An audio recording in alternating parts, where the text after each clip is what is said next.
ये कहानी है साउथ कोरिया के बुसान शहर की, जहां एक ज़ॉम्बी वायरस बहुत तेजी से फैलते हुए इंसानियत को तबाह कर रहा था। इस वायरस के चलते पूरे कोरिया में दहशत का माहौल होता है और हर तरफ अफरा तफरी मची रहती है। वहीं दूसरी तरफ हमें एक सोल्जर लियोन दिखाया जाता है, जो अपनी बहन और उसके परिवार को सुरक्षित रखते हुए आखिरी क्रूज जहाज तक लेकर जा रहा था। तभी उन्हें रास्ते में एक औरत मिली जो एक बच्ची को गोद में लिए थी। वह गाड़ी रोककर लियोन से उन्हें जहाज तक लिफ्ट देने को कहती है। उस औरत के साथ उसका हस्बैंड भी था, जिसे देखकर साफ पता चल रहा था कि वो इन्फेक्टेड है। कोई खतरा न लेते हुए लियोन उन्हें अनसुना कर आगे चला जाता है। थोड़ी ही देर में वो सब शिप तक पहुंचकर उसमें चढ़ गए थे और सभी केबिन में बैठ आराम करने लगे। इस बड़े से जहाज की मंजिल जापान जाने तक की थी। तभी एक सैनिक ने आकर लियोन से कहा, हमें हांगकांग की ओर जाने का ऑर्डर मिला है। यह सुन लियोन कैप्टन के पास गया, लेकिन सवाल करने पर उसे डांट सुनने को मिली और साथ में यह भी कि तुम्हें जितना कहा गया है बस उतना करो। वहीं अंदर कैबिन में एक आदमी अपना शरीर घुमाकर अजीब सी हरकत करने लगता है, क्योंकि वो इन्फेक्टेड होता है, जो बिना किसी को बताए कैबिन में घुस गया था। जब लियोन वापस कैबिन में लौटा तो हर जगह उसे खून के निशान दिखे। यह देख वह और भी सतर्क होकर आगे बढ़ने लगा। अचानक एक ज़ॉम्बी उस पर हमला कर देता है, लेकिन लियोन ने उसे शूट कर मार गिराया। वह केबिन में अंदर जाने के बाद अपनी आंखों पर यकीन नहीं कर पाता। उसने देखा सभी लोग इन्फेक्टेड हो चुके थे, यहां तक कि उसकी बहन का बेटा भी। लेकिन लियोन की बहन सही सलामत थी। वह अपने बेटे को पकड़ रो रही होती है। तभी लियोन उससे कहता है, हमें यहां से जल्द ही निकलना होगा। अचानक कुछ ज़ॉम्बीज ने लियोन पर हमला कर दिया, लेकिन वह उन्हें भी शूट कर मार गिराता है। उसने अपनी बहन को जल्द ही भागने को कहा, लेकिन ज़ॉम्बीज उसे घेर कर दबोच लेते हैं।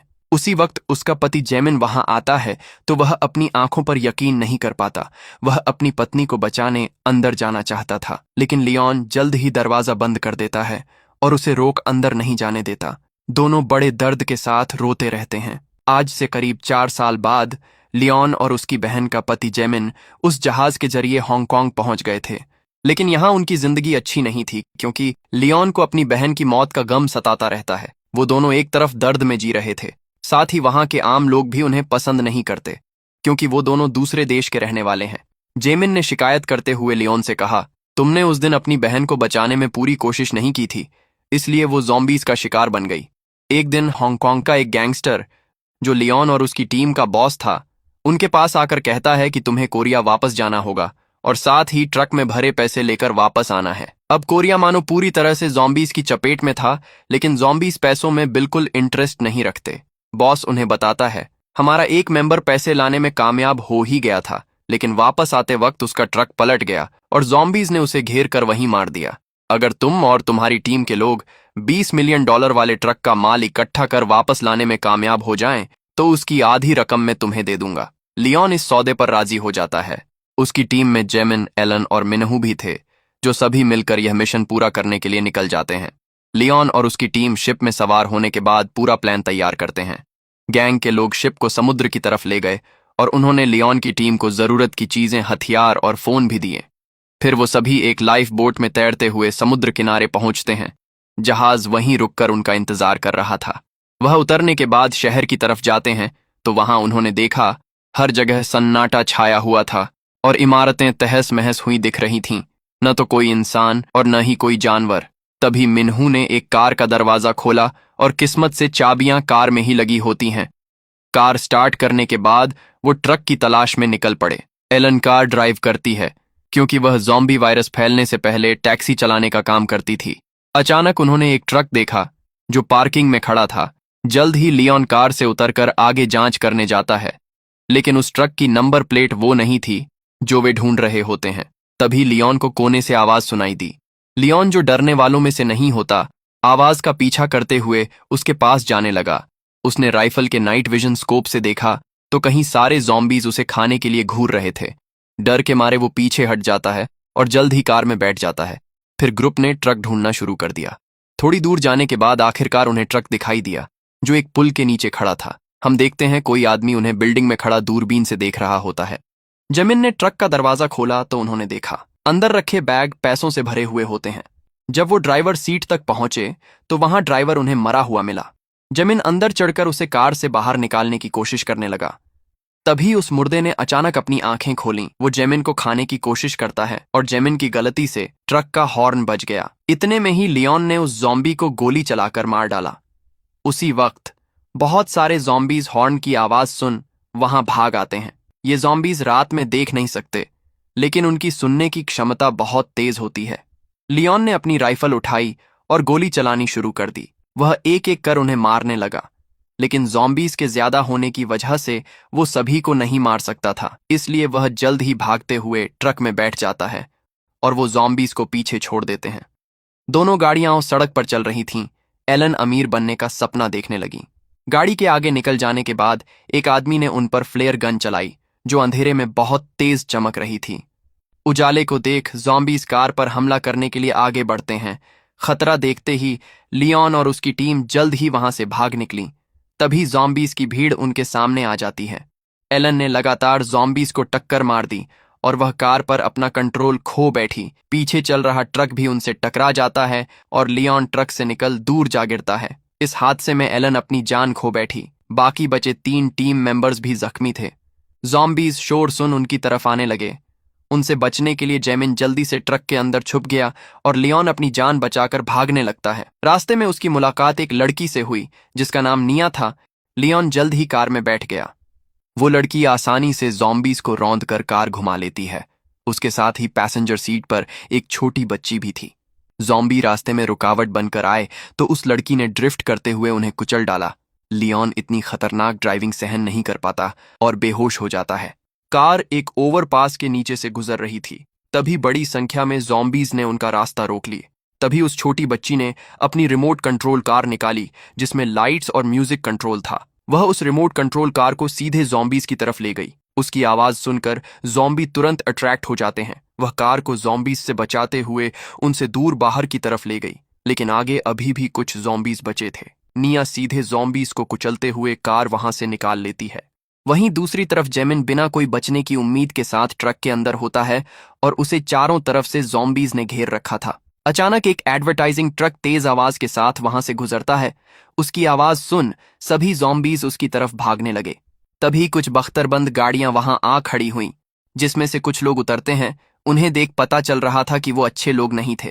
उसी वक्त मिन्हू ड्राइविंग सीट से बाहर निकलकर उनसे मदद मांगने लगता है, लेकिन वो घायल था और साथ में इन्फेक्टेड भी। इसलिए ग्रुप का लीडर उसे मारने लगा। वह एक लोहे के पाइप से सीधे उसे खत्म कर देता है। फिर वो ट्रक में चढ़ उसे भी अपने साथ ले जाते हैं। ट्रक के बाहर क्या हो रहा है जेमिन को कुछ पता नहीं होता। उसे कहीं दूर ले जाया जा रहा था। लियोन होश में आया तो उसने देखा सामने एक बूढ़ा आदमी होता है। लियोन उसे देख डर जाता है। दरअसल वो आदमी निया का दादा था। उसी वक्त एक औरत वहां आई। लियोन ने उसे देख तुरंत पहचान लिया। उसका नाम स्कारलेट था। वो वही औरत होती है जो उसे रास्ते में मिली थी और मदद मांग रही थी। वो अपनी बेटी के साथ उस भयानक हालात से बच निकली और यहां तक कि उन्होंने लियोन की मदद भी की। उस बूढ़े आदमी के पास एक रेडियो भी होता है जिससे वह बाहर की दुनिया को मदद के लिए सिग्नल भेजता रहता है। वहीं दूसरी तरफ जेमिन को एक कैंप में ले जाया गया जहां एक ग्रुप था जिसे यूनिट 631 कहा जाता है। वो शुरू में एक आम यूनिट के लोग थे, लेकिन जब ज़ॉम्बी वायरस पूरे कोरिया में फैल गया तो यह जगह एक अलग किया हुआ आइलैंड बन गई जिसे पीछे छोड़ दिया गया। इसलिए ये लोग ज़ॉम्बी हंटर बन गए और उन्होंने अपनी सुरक्षा के लिए यहाँ की घेराबंदी कर ली। ये लोग कुछ भी अच्छा नहीं करते थे, यहाँ तक कि ये ज़ॉम्बीज से भी बदतर थे। ये वही जगह है जहां से स्कारलेट का परिवार भागा था।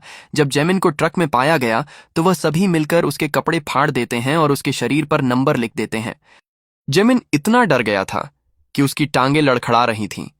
फिर उसे एक कंटेनर के अंदर धकेल दिया गया।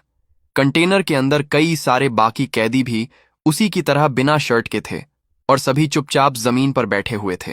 थोड़ी देर बाद कंटेनर का दरवाजा खुला और अंदर के सभी लोगों को बाहर निकाला गया। उन्हीं के साथ जेमिन को भी निकाला जाता है।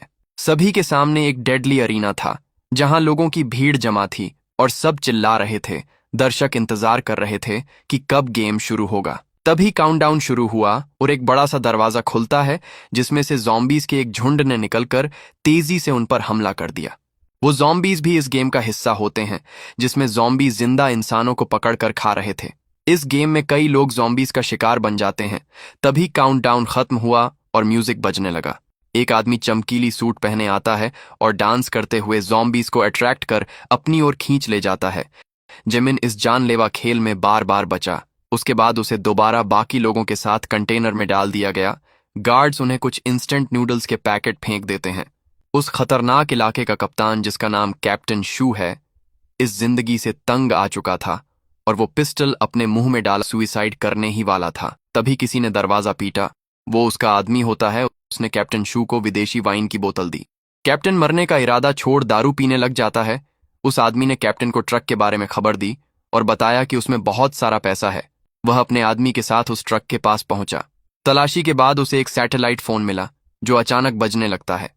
फोन पर वही आदमी होता है जो जहाज पर था। जब उसे पता चला कि वो लियोन से बात नहीं कर रहा तो उसने कहा, तुम जो कोई भी हो, अगर तुम हम तक पैसे लेकर आ जाओगे तो उसकी आधी कीमत तुम्हारी हो जाएगी।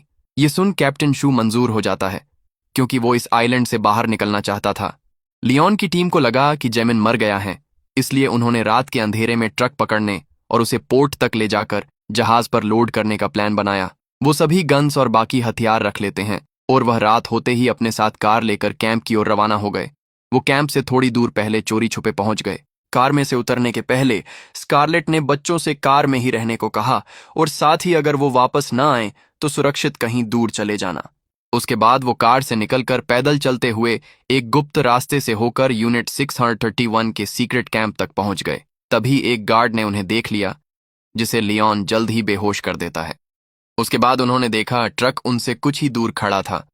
वहीं हम देखते हैं कैप्टन शू अरीना में माइक लिए आकर सभी लोगों से कहता है, आज हमारे पास जरूरती सामान की कोई कमी नहीं है। तुम सब चाहो जितने मजे कर सकते हो, वो भी बिना किसी तकलीफ के। दरअसल उसने ये बात सभी को फंसाने के लिए कही थी, क्योंकि फिर वो छुपके से ट्रक लेकर यहां से भाग जाएगा। सर्जेंट किम उन बदमाश हंटर्स का बॉस समझ गया था कि कुछ गड़बड़ है। जब कैप्टन शू कमरे में वापस आया तो सर्जेंट किम पहले से ही वहां उसका इंतजार कर रहा था, लेकिन उसे कोई गलती नजर नहीं आई। कैप्टन शू आगे जाकर टेबल पर रखे फोन को माइक से छुपा देता है। उस वक्त कैप्टन के आदमी को नहीं पता था कि सर्जेंट कमरे में पहले से मौजूद होगा। जब सर्जेंट किम ने उस आदमी से पूछताछ करी तो कैप्टन शू ने चुपचाप अपनी पीठ पीछे पिस्तौल रिलोड कर ली। किम को लगा कि सब नॉर्मल है, इसलिए वह उन्हें अकेला छोड़ वहां से चला गया। लियोन और स्कारलेट दबे पांव ट्रक तक पहुंच गए। उसके बाद वह सैटेलाइट फोन ढूंढने लगते हैं। तभी वहां कैप्टन शू का आदमी आ पहुंचा। स्कारलेट सीधे उस पर बंदूक तान उससे हिलने को मना कर देती है और पूछती है कि फोन किसके पास है। उस आदमी ने बताया कि फोन उसके कप्तान ने अपने पास रख लिया था। तभी दो गार्ड वहां आकर उस आदमी से पूछने लगे कि तुम अरीना देखने क्यों नहीं गए, तो वह आदमी कोई बहाना बना देता है। फिर गार्ड ने बताया कि जो आदमी ट्रक में पकड़ा गया था वो अरीना में बहुत बहादुरी से लड़ा। जब लियोन ने यह सुना तो उसे पता चला कि जेमिन अभी भी जिंदा है, इसलिए वह जल्दी से जेमिन को बचाने भागा, क्योंकि जेमिन और सभी को दोबारा उस मौत के खेल में धकेल दिया गया था। लियोन के जाते ही वहां कैप्टन शू आ जाता है। स्कारलेट कैप्टन के आदमी को गन पॉइंट पर लेकर कैप्टन से फोन के बारे में पूछने लगी, लेकिन उसने अचानक पिस्तौल निकाली और स्कारलेट पर गोली चला दी। स्कारलेट जल्द ही ट्रक को चालू कर सीधे कैप्टन को टक्कर मार देती है। टक्कर से कैप्टन बेहोश हो गया। मौका देख स्कारलेट उसकी तलाशी कर फोन ले लेती है। वहीं अरीना में ज़ॉम्बीज कैदियों को शिकार बना रहे थे। उन्हीं में जेमिन चीख रहा था। तभी एक ज़ॉम्बी ने उस पर छलांग लगाई, लेकिन उसे किसी ने मार दिया। उसे मारने वाला आदमी लियोन होता है। वो एक एक कर सारे ज़ॉम्बीज मार देता है। फिर उसने स्मोक ग्रेनेड फेंका और धुआं कर जेमिन को वहां से बाहर निकाल लिया। भागते वक्त उसने उन बदमाशों को मार गिराया जिन्होंने उसका रास्ता रोका। तभी वह बदमाश उन पर फायरिंग करने लगे। उनकी संख्या ज्यादा होने की वजह से वह छुपकर आगे जाते हैं।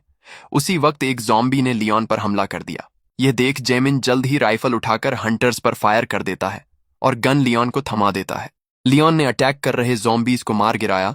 उस वक्त सर्जेंट किम ने छुपके से जेमिन को गोली मार दी और कुछ ही देर में जेमिन वहीं मर जाता है। जब लियोन बाकी बदमाशों से लड़ रहा था तभी सर्जेंट किम ने चुपचाप से राइफल उसके ऊपर तान दी। जैसे ही वो गोली चलाने वाला होता है, स्कारलेट दीवार फोड़ वहां ट्रक लेकर आ गई। लियोन मौका देख जल्द ही ट्रक में बैठ जाता है। उसी वक्त बाहर कैप्टन शू को होश आ गया था। उसने ट्रक को दूर जाते देखा, लेकिन वो बेसहारा होता है। तभी सर्जेंट किम बाहर निकलकर अपने साथियों के साथ बख्तरबंद गाड़ियों से उनके पीछे लग गया। ट्रक के आगे बड़ी संख्या में ज़ॉम्बी थे। उन्होंने ट्रक को आगे से घेर लिया था। ऐसा लग रहा था मानो लियोन और स्कारलेट ज़ॉम्बीज का खाना बनने वाले हैं। उसी वक्त निया तेज लाइट जलाकर वहां कार ले आई। जॉम्बीज का ध्यान भटकते ही स्कारलेट ने ड्राइविंग संभाली और जॉम्बीज को कुचलते हुए ट्रक दूर ले आई। कार में बैठे बूढ़े आदमी ने जॉम्बीज को अट्रैक्ट करने के लिए पटाखे जलाए। उस समय गाड़ियां पोर्ट की तरफ जा रही थीं। तभी सर्जेंट किम अपने गैंग मेंबर्स के साथ लियोन और बाकी सबसे टकराव करने आ जाता है। वो आसमान में फ्लेयर चलाने लगे, जिससे जॉम्बीज का ध्यान उनके ऊपर आ गया। उन बदमाशों ने लियोन की कार को घेर लिया था, जो पुल के नीचे से गुजरने वाली थी। तभी लियोन होशियारी दिखाते हुए कांच की खिड़कियों पर गोली चलाने लगा, जिससे जॉम्बीज का झुंड नीचे गिर गया। सर्जेंट किम की गाड़ी तेज रफ्तार में थी और वह सीधे जॉम्बी के ढेर से टकरा गए। कार को पीछे घुमाना नामुमकिन था, क्योंकि जॉम्बीज ने कार को चारों तरफ से घेर लिया होता है। सर्जेंट किम को रास्ते से हटाने के बाद लियोन ने फोन की मदद से शिप पर कांटेक्ट कर कहा, हम शिप के नजदीक पहुंच गए हैं। अचानक कैप्टन शू ने अपनी कार से निया की कार को टक्कर मार दी। उसके बाद वो निया को कार से निकाल उसके सर पर बंदूक तान देता है और स्कारलेट से गन को नीचे फेंकने को कहने लगा। उसी वक्त वो छोटी बच्ची अपनी रिमोट कंट्रोल कार से कैप्टन को टक्कर मार उसका ध्यान भटका देती है। निया तो उससे बच गई, लेकिन कैप्टन ने उस छोटी बच्ची पर गोली चला दी। तभी उस बुजुर्ग आदमी ने उसे बचाने के लिए खुद गोली खा ली। मौका देख स्कारलेट ने राइफल उठाई, लेकिन कैप्टन ने उसके पैर पर गोली मार दी। उसके बाद कैप्टन जल्द ही ट्रक में बैठ गया। लियोन उस पर गोली चलाने लगता है, लेकिन कैप्टन ट्रक लेकर वहां से भाग निकल जाता है। वह ट्रक चलाते वक्त ख्वाब देखने लगा कि उसकी जिंदगी हांगकांग में कैसी होगी। गैंगस्टर्स ने उसके लिए शिप का दरवाजा खोल दिया था। वो ट्रक को सीधे शिप के अंदर ले गया। सभी गैंगस्टर्स तालियों से उसका स्वागत करने लगे। ट्रक में पैसे चेक करने के बाद एक आदमी आकर कैप्टन को लगातार गोली मार देता है। अगर ये कैप्टन को नहीं मारते तो उन्हें अपनी आधी रकम उसे देनी पड़ती। तभी हम देखते हैं कैप्टन मरा नहीं था, वह ट्रक को रिवर्स में ले जाकर शिप से बाहर निकाल देता है। उसी वक्त कई सारे ज़ॉम्बीज शिप में घुसकर वहां मौजूद सभी लोगों को मारकर इन्फेक्टेड करने लगे। वहीं दूसरी तरफ वो घायल बूढ़ा आदमी ज्यादा खून बहने की वजह से दम तोड़ देता है। तभी सबको हेलीकॉप्टर की आवाज सुनाई देती है। हेलीकॉप्टर लोकेशन पर पहुंच गया था। स्कारलेट सभी से भागने को कहती है, क्योंकि वो गोली लगने की वजह से भाग नहीं सकती थी। स्कारलेट के कहने पर नाया और वह छोटी बच्ची भागते हुए आतिशबाजी करने लगी, जिससे उन्होंने हेलीकॉप्टर का ध्यान अपनी तरफ खींच लिया। लियोन अपनी गोद में छोटी बच्ची को लेकर हेलीकॉप्टर की ओर भागने लगता है, लेकिन बड़ी संख्या में ज़ॉम्बीज उनकी ओर आ रहे थे, जिन्हें स्कारलेट शूट कर मार गिरा रही थी। स्कारलेट जल्द ही ट्रक में चढ़कर पूरी ताकत से हॉर्न बजाते हुए ज़ॉम्बीज को अट्रैक्ट कर लेती है। ज़ॉम्बीज ने उसे चारों तरफ से घेर लिया था। वहीं बच्चे और लियोन हेलीकॉप्टर तक पहुंच जाते हैं। निया रेस्क्यू टीम से उसकी मां को बचाने की रिक्वेस्ट करने लगी, लेकिन बचावकर्मी ने कहा, अब बहुत देर हो चुकी है। स्कारलेट, जो अभी भी ट्रक में थी, आत्महत्या करने का फैसला करती है, क्योंकि वो ज़ॉम्बीज जैसा नहीं बनना चाहती थी। उसी वक्त लियोन अपनी राइफल लेकर आगे जाते हुए फायरिंग करने लगा। गोली की आवाज सुनते ही स्कारलेट के बचने की उम्मीद बढ़ गई। वह जोरदार तरीके से ज़ॉम्बी को मार गिराने लगी। मौका देख स्कारलेट गाड़ी से उतर उनकी तरफ भागते हुए आ रही थी। लियोन भी उसके पीछे आ रहे ज़ॉम्बीज को शूट करने लगा और साथ ही उसने ज़ॉम्बीज पर स्मोक बॉम्ब फेंक दिए। धुएं के बीच से होते हुए स्कारलेट आखिरकार हेलीकॉप्टर तक आ जाती है और अपनी बेटियों को गले लगा लेती है। वहीं लियोन भी बच निकलता है और सभी रेस्क्यू टीम के साथ हेलीकॉप्टर में बैठ चले जाते हैं। और इसी के साथ हमारे कहानी का एंड भी यहीं हो जाता है।